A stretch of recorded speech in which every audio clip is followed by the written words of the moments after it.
Kali ini kita membicarakan hal yang tidak umum, sangat tidak umum. Namun itulah apa yang ada dalam pikiran kaum New Mind. Kita ingin membuat Indonesia menjadi negara yang berdaulat dalam waktu yang cepat. Salah satunya adalah menjadikan bangsa Indonesia bangsa yang pintar, open mind, dan penuh dengan langkah terobosan. Maka dialog dengan mitra bisnis saya baru-baru ini mungkin bisa menjadi kontribusi untuk menambah pintar bangsa Indonesia. Tahun lalu ketika kapal The March Oceanic diluncurkan, sebuah kapal pinisi yang panjang berlayar komersial pertama, kami bermalam bersama di kapal tersebut. Diskusi-diskusi bisnis dan hal-hal personal enak didiskusikan di sana waktu itu. Salah satunya adalah diskusi tentang podcast and games-nya miliknya, yang menurutnya cara memintari bangsa Indonesia adalah dengan menghadirkan orang-orang bermutu dengan pertanyaan-pertanyaan yang berbasis ilmu pengetahuan yang baru dan dalam, lalu disebarkan dengan sosial media. Targetnya setiap podcastnya ditonton 4.000 orang saja. Sudah senang rupanya Pak Gita Wirjawan ini. Dan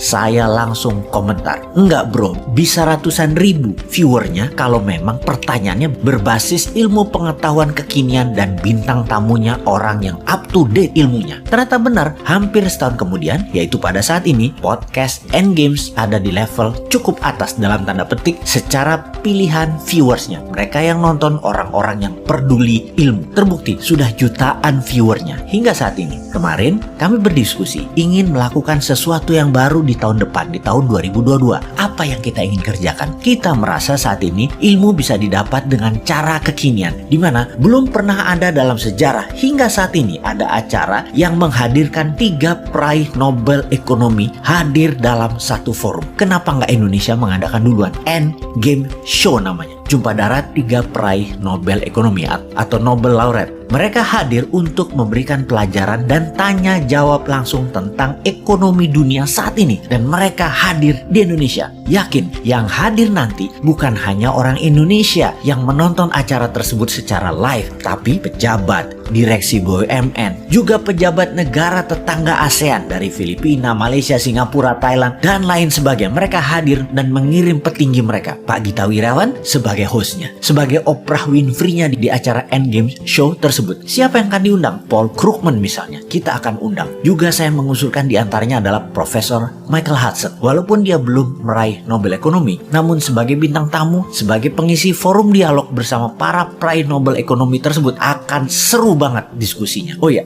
Paul Krugman adalah sahabat juga salah satu penasehat bidang ekonomi dari Dr. Mahathir Mohamad yang saran-sarannya banyak membawa kemajuan ekonomi Malaysia di kala itu. Saat ini nama-nama dalam list Nobel Ekonomi sedang kita daftar. Siapa yang bisa hadir dan memaparkan ilmu mereka di Indonesia di tahun 2022? Pastinya ilmunya New Mind, yaitu ekonom yang mempunyai ilmu New Economic Model. Target kita rekamannya nanti akan diterjemahkan bahasa Indonesia, di mana kami yakin bahwa banyak orang akan belajar dengan kehadiran 3 manusia pakar ekonomi tersebut di tahun 2022. Itulah acara Endgame Show pertama, mendatangkan 3 Nobel Laureate bidang ekonomi. Tidak berhenti di situ. Di tahun 2023 acara berikutnya, sahabat Pak Gita Wirjawan akan bergabung. Tony Fernandes, Sir Richard Branson, dan Elon Musk hadir di acara Endgame Show 2023. Target viewersnya dunia. Targetnya Indonesia jadi poros dunia untuk pelajaran ekonomi dan pelaku ekonomi dunia. Acara ini acara tahunan, harus kelas dunia dan harus mendunia. Mata dunia yang menonton dan para peserta yang hadir adalah mereka yang berpikir untuk mensejahterakan dunia. Saat ini semua sedang diatur, sedang ditata. Targetnya 1.000 orang hadir langsung dan akan ada siaran langsung via YouTube dengan penterjemah ke bahasa Indonesia. Jika sahabat membutuhkan penterjemah tersebut, semua disediakan deh. Pokoknya apapun kita lakukan demi NKRI garis lurus yang pintar.